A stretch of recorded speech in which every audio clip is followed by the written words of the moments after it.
우리가 지금 그 마태복음의 그 6월절 만찬에 잠깐 멈춰 있습니다. 지금 우리 마태복음을 읽고 있는데, 그러니까 그 만찬이 6월절 전날 만찬이죠. 6월절 전날, 6월절 당일날 만찬이 아니고, 마태복음에 그렇게 돼 있죠. 무교절 첫날이라고 돼 있네요. 무교절 첫날. 26장 17절. 마태복음 26장 17절. 그죠? 무교절이 6월절 다음 날 시작하죠. 6월절 다음 날.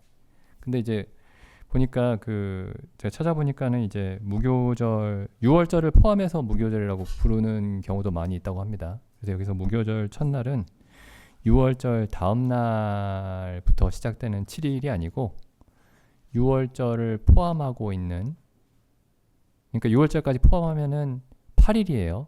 그러니까 6월절은 하루고 6월절 다음 날부터가 무교절인데 7일 동안. 근데 그 앞에 6월절까지 포함해서 무교절이라고 부르기도 한다고 합니다. 성경에. 여기서는 이제 6월절을 포함하고 있는 무교절이죠. 그러니까 지금 이 무교절, 이 6월절 이 사건이 지금, 그러니까 의미가 굉장히 많이 중첩이 되어 있습니다. 이 6월절 사건이. 그러니까 지금 이 6월절은 처음에 언급되고 성경에 언급된 게 이제 출애굽기 12장이죠. 출애굽기 12장에서 이제 6월절이 처음 언급되고 있는데, 거기는 이제 하나님이 이스라엘 백성을 애굽에서 건져내시는 날이죠. 하나님의 이스라엘 백성을 애굽에서 건져내시는 날이고, 지금 여기 마태복음 26장의 6월절은 하나님이 이제 하나님의 백성을 세상에서 건지시는 날이죠. 이때의 6월절은 이제 유대인만을 위한 것이 아니고 온 세상을 위한 것이죠. 온 세상. 그리고 출애굽기 12장의 6월절은 그림자이면서 예표이고, 지금 여기 마태복음 26장의 이 6월절은 이제 실체죠. 실체. 그림자와 예표가 성취되고 있는 겁니다. 성취. 그래서 이제 출애굽기에서 이제 이스라엘 백성이 잡았던 6월절 어린 양도 예수 그리스도의 예표이면서 그림자죠. 그러니까 실제 정말 6월절 어린 양은, 참 6월절 어린 양은 예수 그리스도가 참 6월절 어린 양이십니다.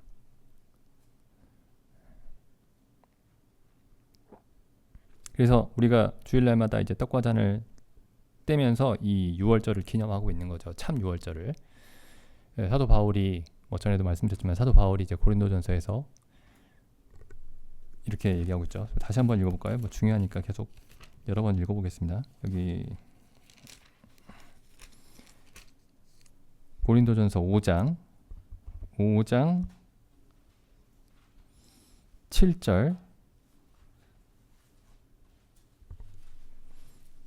사도 바울이 이제 고린도 교회를 향해서 이렇게 얘기를 하죠. 너희는 누룩 없는 자인데 새 덩어리가 되기 위하여 묵은 누룩을 내어버리라. 우리의 6월절 양 곧 그리스도께서 희생이 되셨느니라. 이러므로 우리가 명절을 지키되 묵은 누룩도 말고 괴악하고 악독한 누룩도 말고 오직 순전함과 진실함의 누룩 없는 떡으로 하자. 그래서 우리가 지금 이 땅에서 사는 삶이 6월절을 지키고 있는 겁니다. 6월절을 지키고 있는 거예요.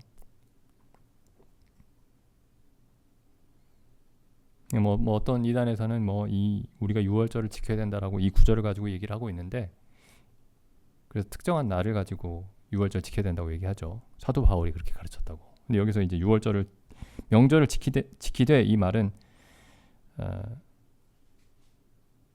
그리스도인의 삶 전체를 6월절이라고 부르고 있는 겁니다. 이 그리스도인의 삶 전체를. 그러니까 지금 우리가 6월절을 지키고 있는 것이고 오순절을 지키고 있는 거죠. 6월절도 지키고 있고 오순절도 지키고 있는 겁니다. 우리가 6월절 중에도 있고 오순절 중에도 있고 안식일 중에도 있는 겁니다. 우리 삶이. 골로새서에 보면 이제 이렇게 말씀하고 있죠. 골로새서 보시면은 골로새서 2장 16절.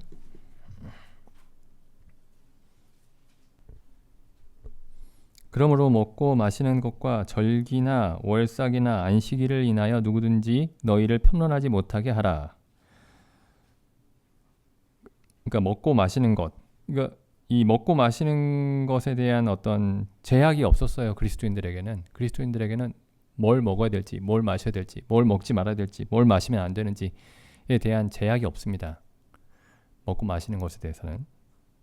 근데 이제 그 거짓 교사들이, 자칭 유대인이라고 하면서 거짓 교사들이 그 이방인들로 이루어진 교회들에 돌아다니면서 너희가 왜 율법을 지키지 않느냐 이렇게 이제 몰아세웠죠. 가짜 교사들이. 우리가 예루살렘에서 왔는데 우리도 예루살렘 교회에서 성경을 가르치던 사람들인데 너희에게 와보니까 너희가 지금 성경대로 하고 있지 않다. 성경에서는 이런저런 것을 먹으면 안 된다고 가르치고 마시면 안 된다고 가르치고 또 성경에서는 절기나 월삭이나 안식일을 지켜야 된다고 가르치는데 너희가 왜 이걸 지키지 않느냐. 예수님을 믿어도 이런 것들 지켜야 된다. 예수님을 믿는다면 이런 것들 정말 지켜야 된다. 이렇게 얘기를 하고 다닌 거예요. 그러니까 사도 바울이 경고하는 거죠. 이게 거짓 교사들이다.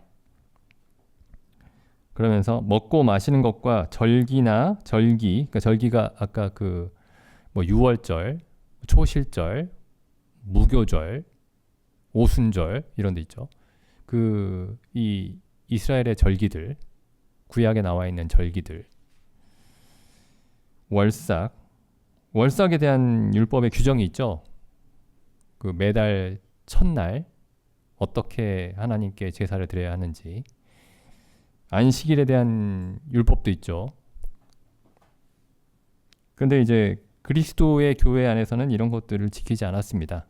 이런 것들을 지키지 않았던 이유가 뭐냐면은 17절에 보시면 이것들은 장래 있을 일의 그림자이나 실체는 그리스도의 것이니라. 그러니까 이 구약의 율법에 음식에 대한 규정이나 혹은 절기나 월삭이나 안식일에 대한 규정들은 전부 다 장래일, 미래에 있을 일에 대한 그림자이면서 예표이고 실체가 그 그림자의 실체이신 그리스도가 이미 왔으니까 이런 것들은 더 이상 필요가 없다. 이런 것들이 다 이루어진 거예요. 그래서 우리는 실체 안에 있는데 그림자에 매달릴 필요가 없고 매달려서도 안 되는 거죠. 우리는 이미 실체 안에 있으니까.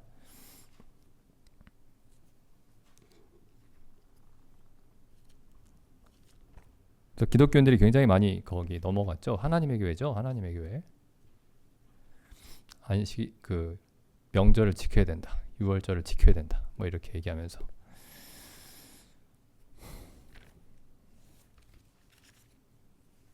뭐 우리 중에 뭐 넘어가실 분은 없겠지만은 라고 생각하고 있었는데 거기 넘어간 분들 있죠. 안식교회. 안식일 지켜야 된다고. 그래서 이제 구약에서 이제 여기 골로새서에서도 나왔지만은 먹는 것에 대한 규정이 있고 구약 율법에 먹는 것에 대한 규정, 마시는 것에 대한 규정, 뭐 절기, 월삭, 안식일에 대한 규정들이 있는데 이것들은 전부 다 예수 그리스도를 상징적으로 가리키고 있는 것들입니다.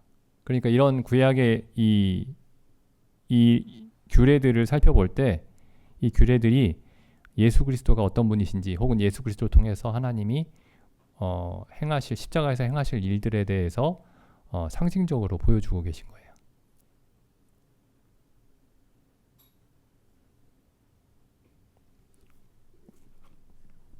그래서 우리가 지금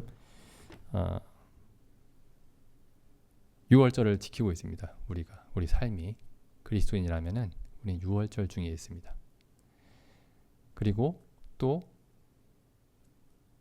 오순절 중에 있죠. 오순절에 일어난 일이 성령이 임하셨죠. 성령이 사도행전 2장에서 그 사도행전 2장의 오순절이 그러니까 실체로서의 오순절입니다. 그러니까 진짜 오순절이에요. 그 구약에 있는 오순절들은 예표와 그림자로서의 오순절이고 이 사도행전 2장에서 성령이 임하실 때 오셨을 때의 오순절이 그 구약의 예표와 그림자로서의 오순절이 성취가 된 거죠. 성취가.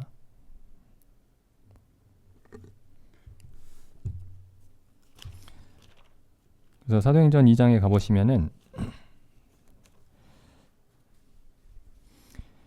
2장 1절에 보시면 이렇게 돼 있죠. 오순절 날이 이미 이름에 이렇게 돼 있죠. 여기 이미가 우리 말에서 지금 이미 이렇게 돼 있는데 여기 그 킹제임스 성경에 보면 이렇게 돼 있습니다. fully, 그러니까 충만하게 왔다. 온전히 왔다. 오순절이 온전히 이름에 이렇게 번역하고 있어요. 아마 킹제임스 말고 다른 그 영어 성경에서도 그렇게 되어 있을 겁니다. 근데 그렇게 번역하는 게 이제 그 문자 그대로 그 헬라어를 원어를 문자 그대로 번역한 것에 가까워요. 그러니까 가득 채우다라는 말이거든요. 여기 이미가 그 원래 뜻이 가득 채운다. 그러니까 오순절이 가득 차매 이런 뜻입니다. 혹은 오순절이 성취되매 이렇게 번역할 수도 있어요. 그래서 우리는 지금 6월절에도 있고 오순절에도 있고 안식일에도 있습니다. 우리가 안식일에 있다는 말은 어디서 찾을 수 있을까요? 뭐 여기저기 찾을 수 있겠지만은 뭐 히브리서에 보면은 이미 믿는 우리들은 저 안식에 들어가는도다. 이렇게 사도 바울이 그렇게 설명하고 있죠. 우리가 여기 히브리서 4장에 보시면 4장 3절에 보면 이미 믿는 우리들은 저 안식에 들어가는도다. 그 말씀하신 바와 같으니 내가 노하여 맹세한 바와 같이 저희가 내 안식에 들어오지 못하리라 하셨다 하였으나 세상을 창조할 때부터 그 일이 이루었느니라. 제7일에 관하여는 어디 이렇게 일렀으되 하나님은 제7일에 그의 모든 일을 쉬셨다 하였으며 또 다시 거기 저희가 내 안식에 들어오지 못하리라 하였으니 그래서 우리가 믿음으로 들어가는 안식이 일곱째 날의 안식이다 이렇게 말씀하고 있죠. 창세기 1장에 그 일곱째 날에 창세기 2장에 일곱째 날의 안식이다. 그래서 우리는 안식 하나님의 안식에 들어와 있습니다. 그러니까 안식일을 지켜야 됩니다. 토요일을 지켜야 됩니다. 이렇게 얘기하는 것도 정말 잘못된 얘기죠.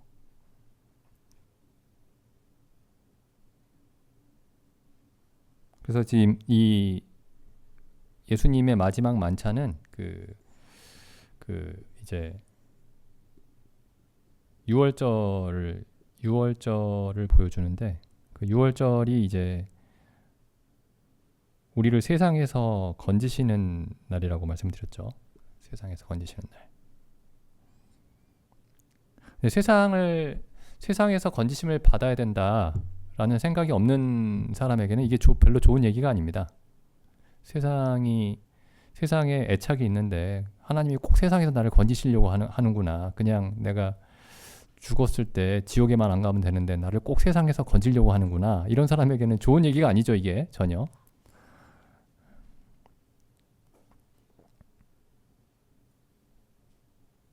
근데 세상에서 건지심을 받지 않고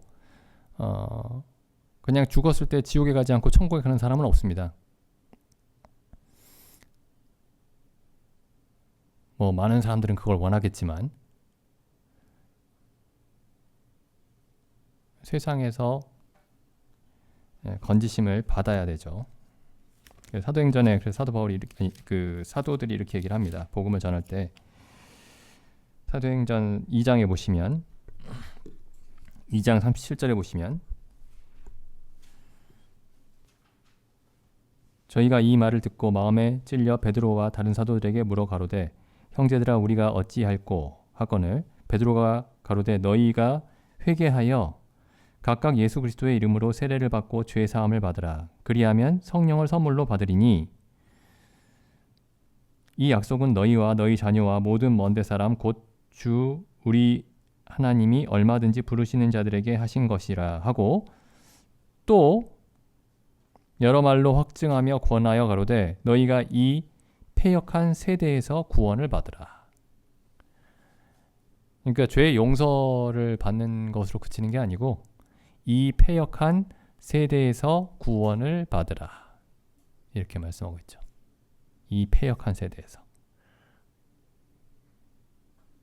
근데 사람들이 여기까지만 들으려고 그래요. 죄의 사함을 받으라. 성령을 선물로 받으리니도 별로 좋은 얘기가 아닌 것 같습니다. 성령의 의미를 알면 성령이 거룩하신 영이죠. 우리를 거룩하게 하는 영입니다. 하나님의 거룩하신 영이고 우리를 거룩하게 하시는 영입니다. 거룩하다라는 말이 전적으로 하나님의 소유로 만든다 이런 뜻이죠. 거룩하다라는 말이 전적으로 하나님의 소유가 된다 이런 말이죠. 거룩하다라는 말의 근본적인 의미는 구별하다, 나누어서 구별하다 이런 뜻이죠. 성경에 거룩하다라는 말이 처음 쓰인 곳이 창세기 2장 1절이죠. 이날 일곱째 날을 거룩하게 하셨다. 하나님이 일곱째 날을 복주사 거룩하게 하셨다. 그래서 안식일은 하나님이 나의 날이다 이렇게 말씀하신 거죠. 전적으로 나의 소유다. 근데 성령이 우리에게 주어지면 우리가 안식일과 같은 어떤 그런 입장이 되는 겁니다. 안식일과 같은 입장이 되는 거예요. 전적으로 하나님의 소유가 되는 겁니다. 전적으로.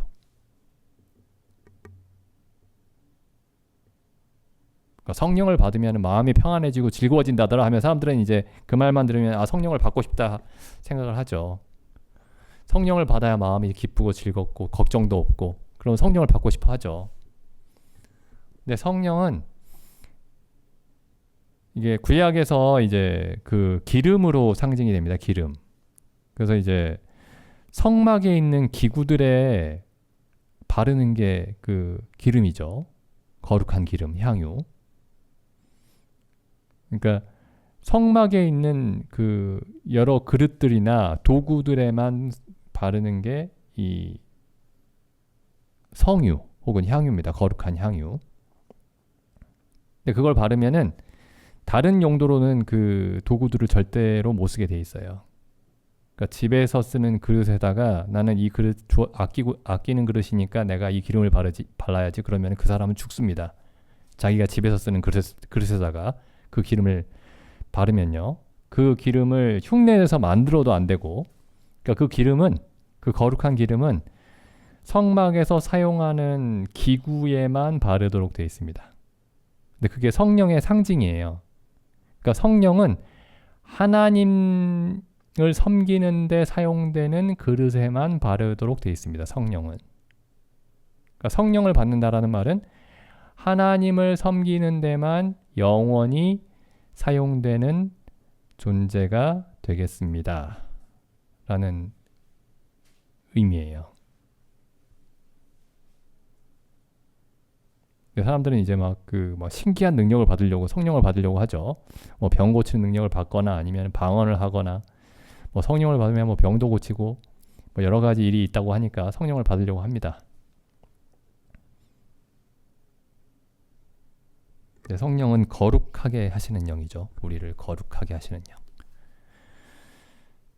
하나님의 거룩하심에 참여하게 하시는 영.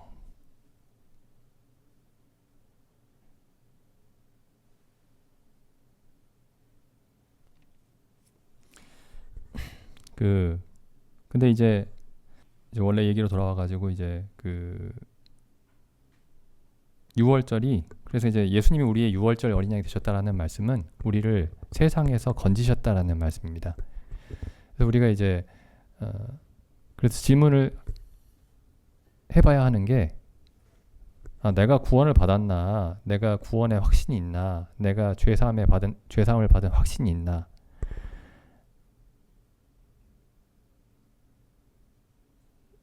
뭐 그런 질문도 중요하지만은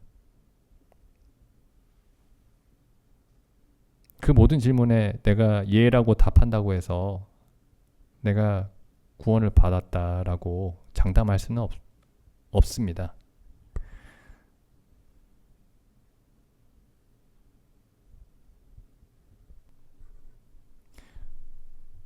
그래서 우리가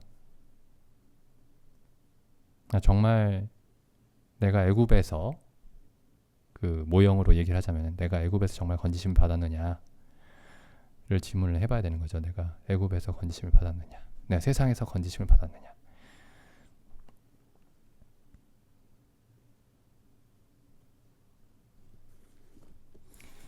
여기 출애굽기에 가보시면은 이 세상이 어떤 것이냐, 지난번에 이제 세상에 대해서 좀 잠깐 말씀드렸었죠. 그 세상이 어디서 시작되었느냐, 세상이라는 게 언제 시작이 되었느냐.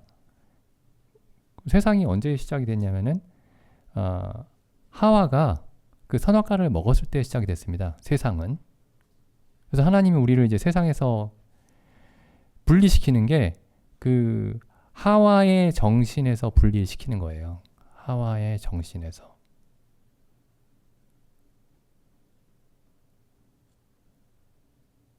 그러니까 세상이 여기 애굽에서 시작된 게 아니죠. 여기 출애굽기에 이 바로가 다스리던 그 애굽이라는 어떤 제국이 생겼을 때 세상이 시작된 게 아니고 하와가 하나님께 등을 돌렸을 때 세상이 시작이 된 겁니다.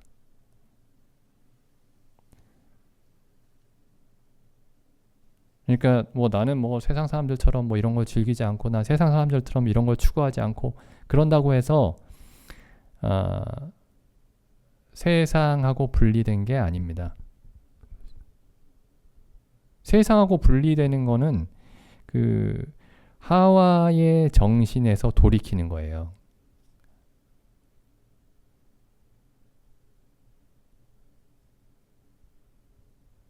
내가 술 한 모금 안 마시고 담배도 안 피우고 뭐 어디 놀러도 안 다니고 뭐 그래도 세상의 한 가운데 있을 수 있습니다. 내가.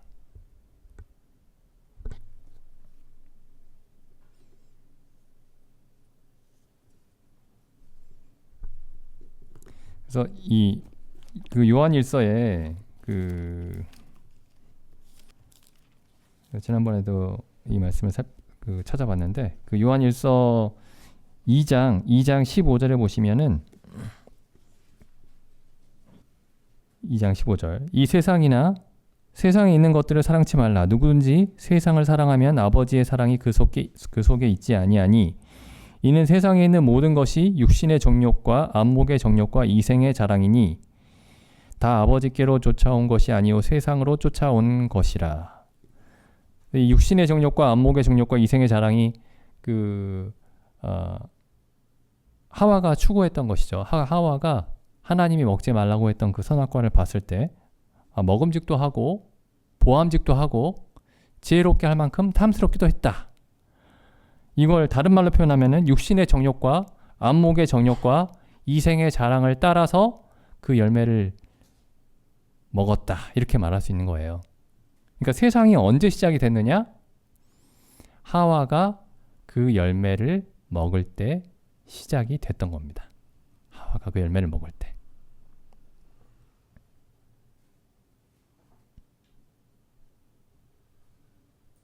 그러니까 뭐 우리가 막 술을 먹고 막 흥청망청 살고 그래야 세상에 있는 게 아니에요. 그냥 사람들이 볼 때 저 사람 참 건전하게 산다라고 해도 아주 세상 깊숙이 살고 있을 수 있습니다. 충분히 그렇게 살 수 있어요. 하와가 무슨 흥청망청한 게 아니죠. 하와는 그 열매 하나 먹었습니다. 그냥. 근데 그게 이 사도 요한은 그게 세상의 어떤 정수다. 세상의 어떤 핵심이었다. 그렇게 얘기하고 있죠. 근데 이 하와에 대해서 우리가 좀 연구를 해볼 필요가 있습니다. 계속. 결국에 왜 그럼 이 사람이 이 열매를 먹었느냐 보면 간단해요. 사실 어떤 면에서는 하나님은 이 열매를 먹으면 정령 죽는다 이렇게 말씀하셨는데 하나님이 말씀에 이 열매를 먹으면 정령 죽는다 반드시 죽는다 이렇게 말씀하셨는데 이 여자는 이 열매를 보고 물론 그 이전에 과정이 있었죠. 이 여자가 처음부터 스스로 판단한 게 아니고 뱀이 그렇게 판단하도록 만들었습니다. 그죠? 뱀이 그렇게 유혹을 한 거예요. 그래서 이 여자가 이 3장 6절에 보면은 이 여자가 그 나무를 본즉 먹음직도 하고 보암직도 하고 지혜롭게 할 만큼 탐스럽기도 한 나무인지라 이렇게 되어 있습니다.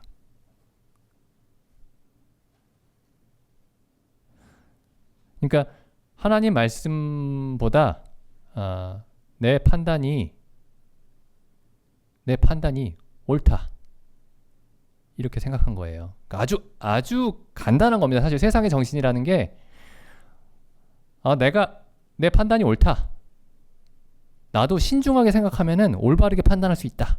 이게 세상의 정신입니다. 나도 신중하게 생각하면은 독자적으로 판단할 수 있다. 근데 우리가 물론 신중하게 생각을 해야 되죠. 모든 면에 있어서. 근데 그 생각의 대상이 있습니다. 대상이 뭐냐면은 그러니까 우리가 독자적으로 신중하게 생각하면 안 되고 항상 성경에 기대서 신중하게 생각해야 됩니다. 성경 안에서 신중하게 생각해야 됩니다. 그냥 신중하게 생각하면 안 되고요.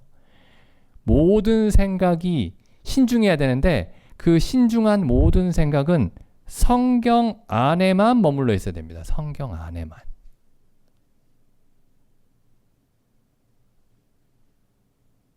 그러니까 신중한 생각 자체가 잘못됐다라는 게 아니고 신중하게 생각해야 됩니다. 어떤 사람들은 성경을 보는데도 신중하게 생각하지 않아요. 그냥 성경에 어떤 구절이 있으면 그게 마음에 갑자기 다가오면 그걸 하나님의 말씀이라고 생각합니다. 그것도 성경대로 생각하는 게 아니죠. 그렇게 하는 것도. 성경 안에서 신중하게 생각해야 됩니다. 성경을 가지고.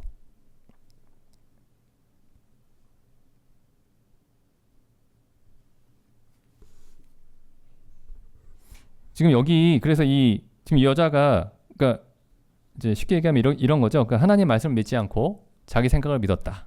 하나님의 말씀을 믿지 않고 자기 눈을 믿었다. 자기 판단을 믿었다. 그죠? 우리가 이제 많이 했던 얘기입니다, 이게.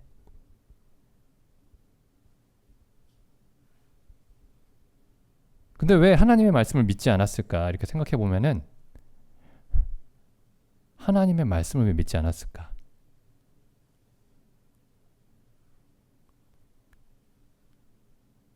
그러니까 누군가가 제가 어떤 얘기를 해요. 예를 들면 제가 이제 셰익스피어를 오랫동안 공부를 했는데 예를 들면 셰익스피어에 대해서 뭐 이런 얘기를 합니다. 셰익스피어의 뭐 햄릿이라는 그 작품에 대해서 제가 무슨 얘기를 합니다. 그러면은 이 사람이 제 얘기를 아마 제가 굉장히 오랫동안 이 작품을 연구를 했다라는 걸 알면은 이 사람이 제 말을 믿을 거예요.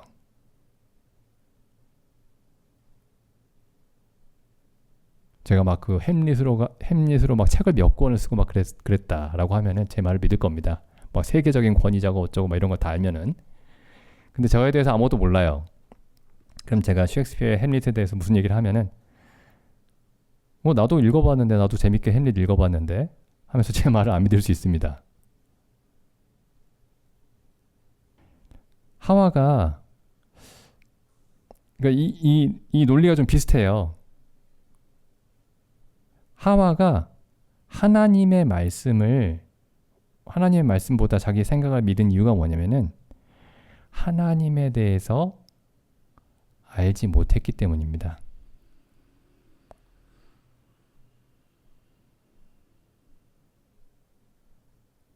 하나님의 크심에 대해서 알지 못했기 때문이에요. 그러니까 우리도 이제 그런 얘기를 하고 저도 이제 그런 경험이 많이 있는데 여기 하나님 말씀에 있잖아요. 그러니까 이거 믿어야지. 하나님 말씀이잖아. 성경이 진리라면서 하나님의 말씀이라면서 그러니까 믿어야죠. 뭐 이렇게 얘기할 때가 있는데 물론 그 말 자체가 틀린 건 아닙니다. 근데 그 이전에 그 말씀하신 하나님이 어떤 분이신가를 생각하게 해야 되는 거예요. 그 듣는 사람에게. 여기 기록되어 있으니까 무조건 믿으세요. 이게 아니고 성경에서 하나님의 말씀을 믿었던 사람들이 왜 하나님의 말씀을 믿었느냐? 그게 그 말씀하신 하나님을 믿었기 때문입니다. 그 말씀하신 하나님을 믿었기 때문에 그 하나님이 하신 말씀을 믿을 수가 있었던 거예요.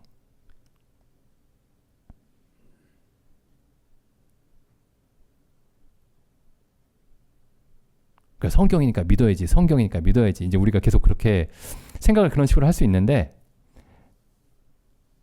성경이 영원하신 그 크기를 우리가 측량할 수 없는 하나님의 말씀이구나. 그래서 그 크기를 측량할 수 없는 하나님이시다. 라는 사실에 대해서 깊이 생각을 해봐야 됩니다.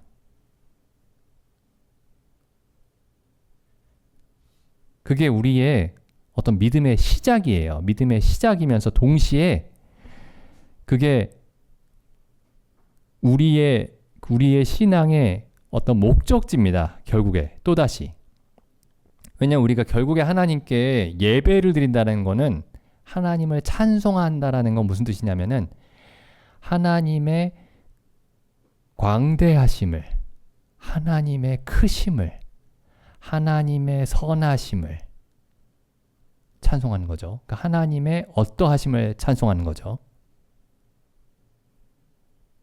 그러니까 하나님의 성품이 어떤 분이신가를 알 때 그 하나님이 하신 말씀에 대한 신뢰도 생기는 겁니다. 그리고 우리가 하나님의 말씀을 통해서 하나님의 어떠하심을 또 알 때 하나님을 찬송하게 되는 거죠. 그러니까 하나님 자신을 아는 겁니다.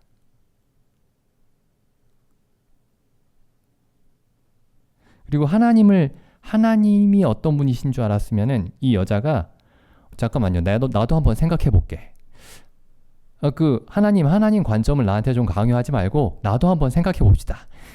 이런 무지한 생각은 안 했을 겁니다.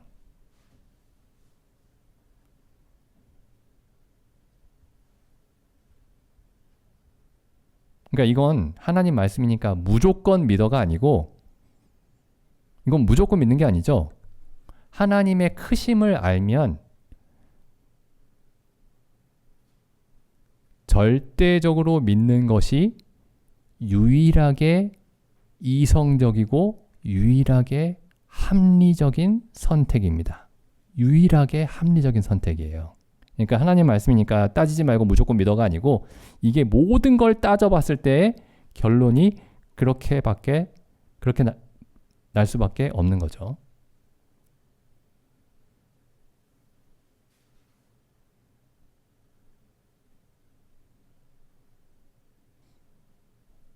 그래서 이게 이제 세상의 시작입니다.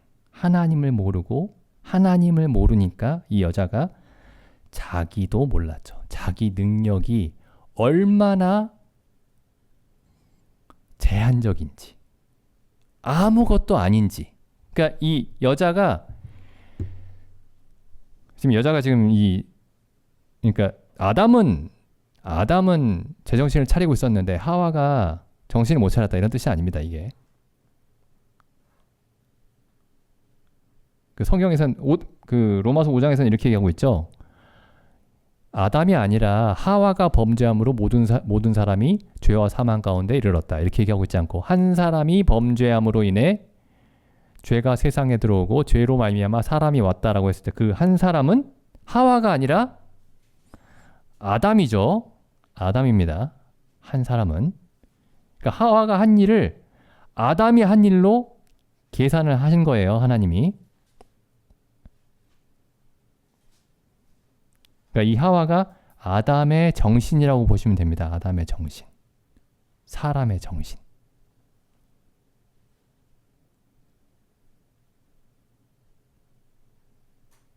근데 우리가 하나님을 알면은 하나님의 말씀을 신뢰하는 것이 지혜구나. 그게 무조건 뭐 따지지도 말고 그냥 무조건 믿어라. 반지성주의가 아니고 그게 정말 유일하게 합리적인 태도구나. 유일하게 이성적인 태도구나. 라는 걸 알 수 있습니다. 하나님을 알면.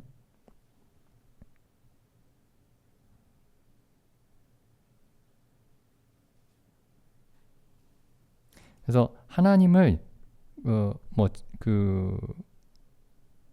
예수님이 이제 이렇게 여러 곳에서 말씀하셨죠. 지난번에 읽었었는데 요한복음에서 나는 아버지를 안다.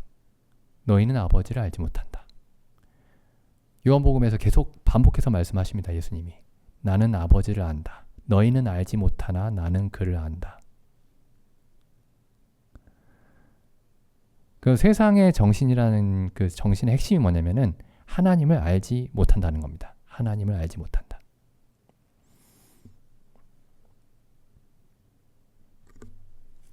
보시죠.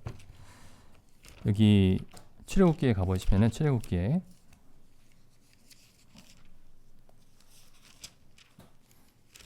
이제 하나님이 이제 모세에게 80세가 된 모세에게 이스라엘 백성을 애굽에서 건져내라고 말씀하시죠. 구해내라고 말씀하시죠. 인도하라고. 그래서 이제 하나님의 말씀대로 모세와 아론이 바로 앞에 섭니다. 이걸 출애굽기 5장 1절에 보시죠. 그 후에 모세와 아론이 가서 바로에게 이르되 이스라엘 하나님 여호와의 말씀에 내 백성을 보내라. 그들이 광야에서 내 앞에 절기를 지킬 것이니라 하셨나이다. 바로가 하는 말을 잘 보시죠. 바로가 가로되 여호와가 누구냐? 여호와가 누구간데 내가 그 말을 듣고 이스라엘을 보내겠느냐?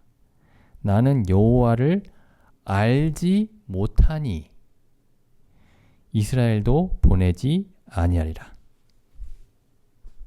이게 애굽의 정신입니다.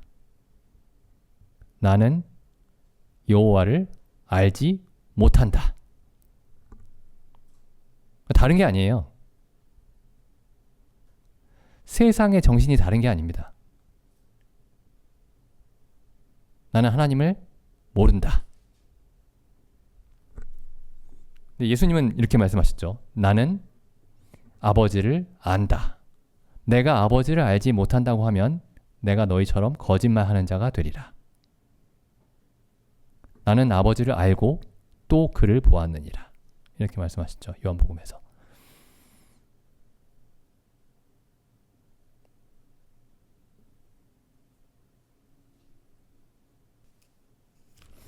요한복음 1장에 가보시면은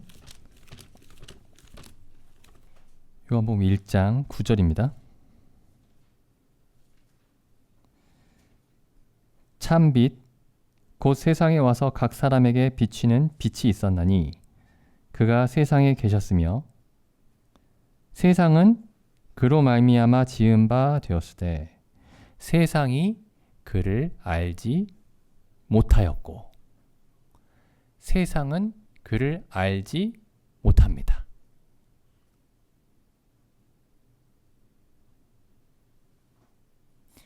예수님이 막 숨어 계셨기 때문에 알지 못했던 게 아니에요. 예수님이 엄청난 기적을 행하셨습니다. 그래서 이 사도 요한이 요한복음 끝에 뭐라고 얘기하죠? 예수님이 행하신 기적을 다 기록하면 이 세상이라도 그 책을 다 보관할 수 없을 것이다. 이렇게 얘기하죠. 여기 요한복음에 여기 보시면 요한복음 21장 마지막에 이렇게 있죠. 21장 25절 예수의 행하신 일이 이 외에도 많으니 만일 낱낱이 기록된다면 전부 다 기록한다면 이 세상이라도 이 기록된 책을 두기에 부족할 줄 아노라. 엄청나게 많은 기적을 행하셨던 겁니다. 예수님이. 그런데 알지 못했어요. 이상하죠?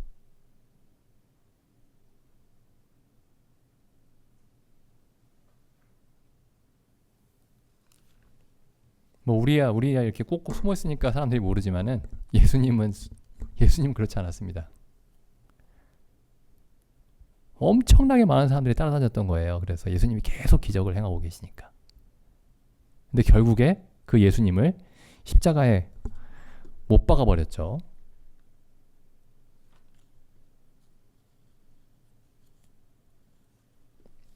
예수님을 사람들이 언제까지 쫓아다니는지 보시면은 요한복음 12장 보시죠. 요한복음 12장 보면은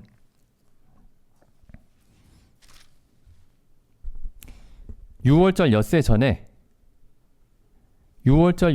일어난 일이죠. 이게 그 마리아가 예수님에게 그 나사로의 누이 마리아가 예수님에게 그 향유를 부은 날이 유월절 엿새 전입니다. 그러니까 예수님이 십자가에 못 박히기 엿새 전이에요. 그 다음에 12절에 보면 그 이튿날이니까 엿새 전, 닷새 전, 나흘 전이죠. 그러니까 그 수많은 군중이 예수님을 십자가에 못 박기 전에 나흘 전까지 엄청나게 쫓아다녔습니다.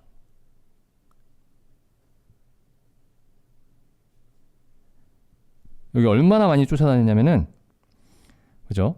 12절 보면 그 이튿날에는 명절에 온 큰 무리가 예수께서 예루살렘으로 오신다 함을 듣고 종려나무 가지를 가지고 맞으러 나가 외치되 호산나 찬송하리로다 주의 이름으로 오시는 이 곧 이스라엘의 왕이시여 하더라.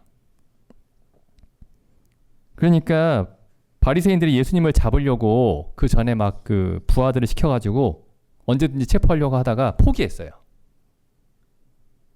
뭐라고 얘기하냐면은 19절에 바리새인들이 서로 말하되 볼지어다. 야, 너희들이 그 예수를 체포하려고 하는데 이제 쓸데없는 일이 됐다. 뭐라고 얘기하죠? 온 세상이 저를 쫓는도다. 근데 불과 지금 예수님 십자가에 못 박히기 나흘 전 얘기예요. 이게. 근데 나흘 만에 이 많은 사람들이 어떻게 하죠? 예수를 십자가에 못 박으라! 이렇게 외치는 폭도들로 변합니다. 나흘 만에.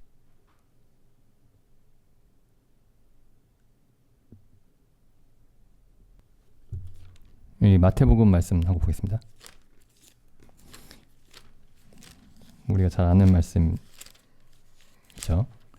마태복음 16장 13절 예수께서 가이사랴 빌립보 지방에 이르러 제자들에게 물어 가라사대 사람들이 인자를 누구라 하느냐 가로되 더러는 세례 요한 더러는 엘리야 어떤 이는 예레미야나 선지자 중 하나라 하나이다. 가라사대 너희는 나를 누구라 하느냐 시몬 베드로가 대답하여 가로되 주는 그리스도시요 살아계신 하나님의 아들이시니이다. 예수님이 베드로에게 이렇게 말씀하십니다. 예수께서 대답하여 가라사대 바요나 시몬아 내가 복이 있도다.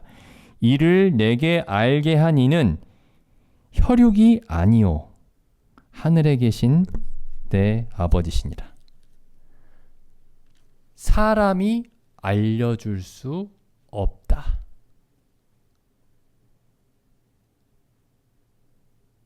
하늘에 계신 아버지께서 친히 알려주셔야 한다.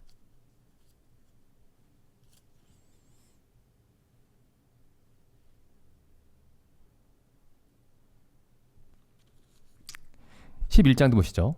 11장 25절.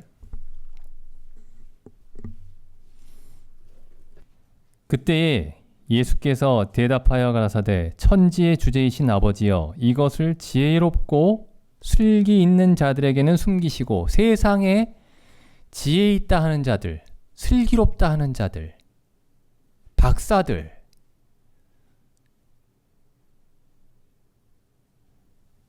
지혜롭고 슬기 있는 자들에게는 숨기시고 어린아이들에게는 나타내심을 감사하나이다. 이게 어린아이가 실제로 육체의 나이로 어린아이를 말하는 건 아니죠.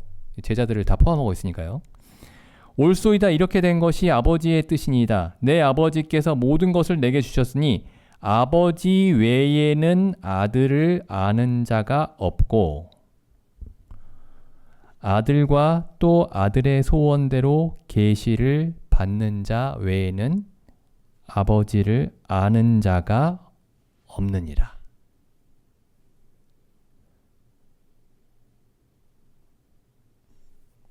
그래서 하나님을 어떻게 아느냐, 하나님을 어떻게 아느냐가 하나님을 잘못 아는 것도 하나님을 모르는 거예요. 하나님을 아느냐, 하나님을 바로처럼 여호와가 누구간데 내가 너희를 보내겠느냐, 나는 여호와를 알지도 못하고 내가 너희를 보내지도 않겠다. 세상은 하나님을 모릅니다. 세상에서 건져내심을 받는다라는 게 무슨 뜻이냐면은 하나님을 하나님답게 알게 되는 게 그 세상에서 건지심을 받는 것입니다.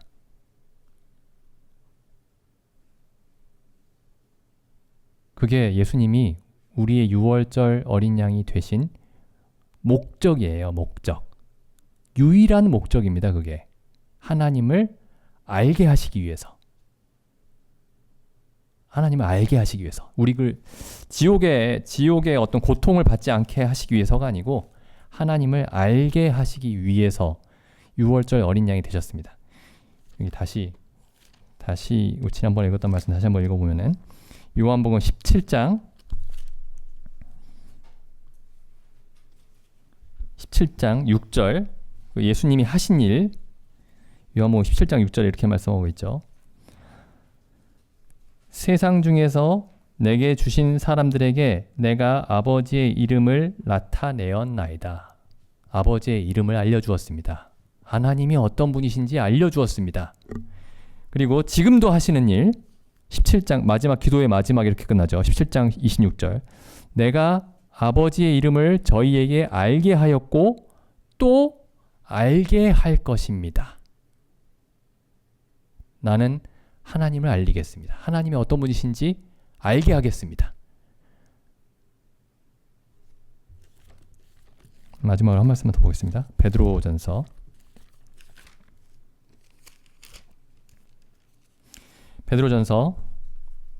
3장 21절입니다.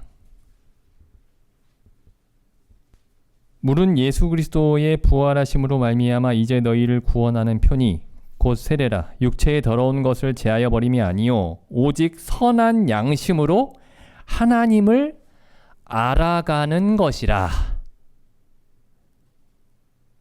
선한 양심이 하나님을 향하여 하나님 자신을 향하여 찾아가는 것이라. 하나님을 향하여 찾아간다는 이 표현을 그대로 살리면은 하나님을 향하여 찾아가면 찾아갈수록 어떻게 되죠? 하나님이 점점 더 가까이 보이겠죠. 점점 더 분명하게 보이겠죠.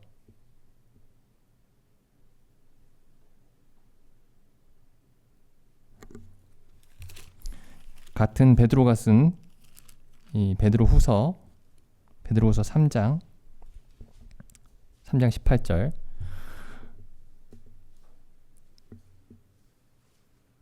오직 우리 주 곧 구주 예수 그리스도의 은혜와 저는 누구죠? 예수 그리스도.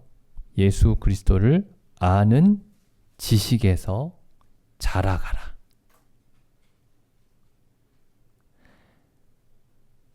그를 점점 더 가까이 생생하게 알아가는 겁니다. 이게 구원은 이게 구원입니다. 다른 것들은 다 부수적인 결과들이에요.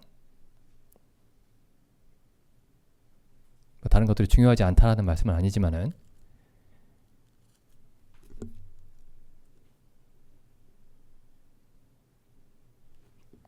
그래서 하나님을 예수 그리스도로 말미암아서 하나님을 알아가고 있습니까?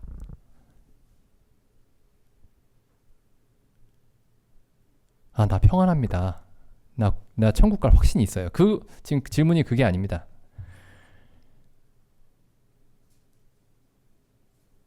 하나님을 향하여 찾아가고 하나님의 영광이 더욱더 분명하게 보이고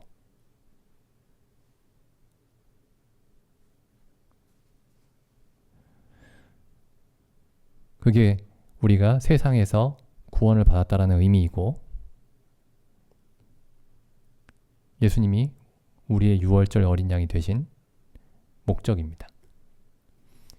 기도드리고 마치겠습니다.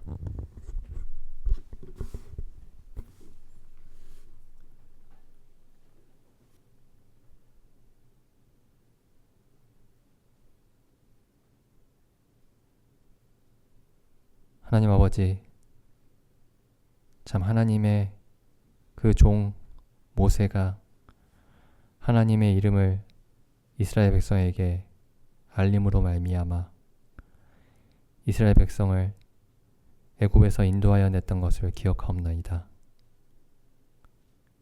이제 예수 그리스도께서 하나님이시면서 사람이 되어 이 땅에 오셔서 저희에게 아버지의 이름을 알게 하셨고 또한 지금도 알리고 계심으로 이를 통해 저희를 세상에서 온전히 건지셨고 또한 세상의 악에 빠지지 않도록 보존하심에 감사드립니다. 참 저희에게 하나님의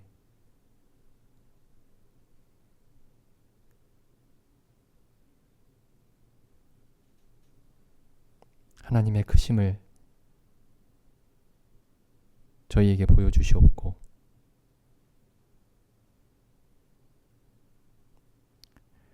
저희가 저희의 어리석은 생각을 연약하기 짝이 없는 저희의 판단을 믿지 아니하고